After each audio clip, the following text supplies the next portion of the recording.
इस गांव को किस तरह से निशाना बनाकर फायरिंग की गई। जैसे फायरिंग हुई है तो हमने शेल्टर ले लिया आगे।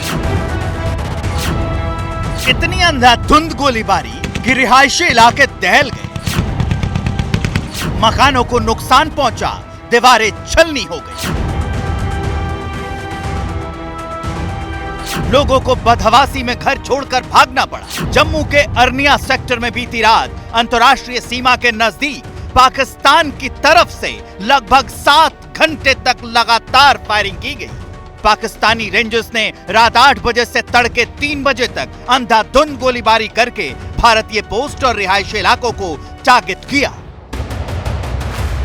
पाकिस्तान ने इस हमले में मोर्टार और भारी मशीन गनों का इस्तेमाल किया। इसमें बीएसएफ का एक कांस्टेबल और एक लोकल महिला घायल हो गई। रात को जिस वक्त गोलीबारी शुरू हुई उस वक्त ज्यादातर लोग अपने अपने काम में मशगूल थे, बाजार में रौनक थी। तभी पाकिस्तान की तरफ से गोलीबारी की गूंज सुनाई दी और अफरा तफरी मच गई। फौरन दुकानों के शटर डाउन हुए। लोग जिस हालत में थे वैसे ही हालत में अपनी जान बचाकर सुरक्षित ठिकानों की ओर भागे। 8:30 बजे के करीब कल शाम को फायरिंग हुई है। तो अचानक जो पहला मोटार है जहाँ के हमारे मकान पे गिरा है तो तीसरा पड़ा है। तो तब फैमिली और सारी अंदर ही थी, जिससे कैजुअलिटी नहीं हुई है। पाकिस्तान की ओर से दागे गए गोलों से न सिर्फ बीएसएफ की पोस्ट और रिहायशी इलाकों को निशाना बनाया गया, बल्कि मोर्टार के शेल खेतों में भी गिरे, जिससे लोकल लोगों की खड़ी फसलों को नुकसान हुआ। पाकिस्तानी फायरिंग का बीएसएफ ने भी माकूल जवाब दिया।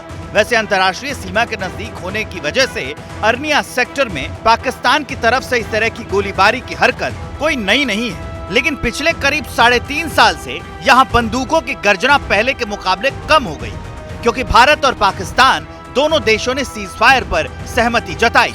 भारत पाकिस्तान के बीच 24 फरवरी 2021 को सीज फायर पर सहमति बनी थी, लेकिन तब से पाकिस्तान ने 1 दर्जन से ज्यादा बार सीज फायर का उल्लंघन किया। कब से फायर स्टार्ट हो रहा है जहाँ पे? 9 के करीब हुआ अभी। अच्छा, कितना फायर हुआ? बहुत ज्यादा हुआ अभी। तो गांव के लोग कहाँ पे? पूरा गांव खाली दिख रहा है। बंकर में है। जानकारों का कहना है कि पाकिस्तान ने युद्ध विराम तोड़कर एक बड़ी साजिश को अंजाम देने की कोशिश की है, ताकि अपने घुसपैठियों को बॉर्डर पार करवा सके। इस प्रकार की फायरिंग करके वो ध्यान भटकाने की कोशिश करते हैं, सेना को या बीएसएफ को दबाने की कोशिश करते हैं, ताकि उसकी आड़ में इन्फिल्ट्रेशन हो सके। घुसपैठ की ऐसी ही एक कोशिश गुरुवार को एलओसी के नजदीक कुपवाड़ा में भी हुई, जहां माछिल सेक्टर में सुरक्षा बलों ने घुसपैठ करने की कोशिश कर रहे 5 आतंकवादियों को मार गिराया। उनके पास से 5 AK-47 राइफल समेत भारी मात्रा में हथियार और गोला बारूद बरामद हुआ है।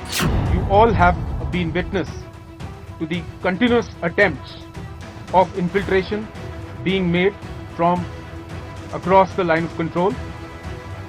In the last 8 months, we've had 10 such attempts in our divisional area of responsibility, which have resulted in elimination of 27 terrorists and recovery of large quantity of warlike stores. असल में सीज फायर का उल्लंघन करने के पीछे है पाकिस्तान का एक बड़ा प्लान। एलओसी के नजदीक टेरर ट्रेनिंग कैंपों से उसके पास आतंकवादियों की नई खेप है। पाकिस्तान ने अपने टेरर लॉन्चिंग पैड में घुसपैठियों के जत्थे तैयार किए हैं। पाकिस्तान कश्मीर में बर्फबारी से पहले ज्यादा से ज्यादा आतंकवादियों की घुसपैठ कराने के फिराक में। इस समय पाकिस्तान की इकोनॉमिक हालत जो है बहुत ही खस्ता है। उसके बाद असला खरीदने के लिए पैसा नहीं है, फौज की मॉडर्नाइजेशन के लिए पैसा नहीं है। यहाँ सीजफायर वायलेशन हो रही है या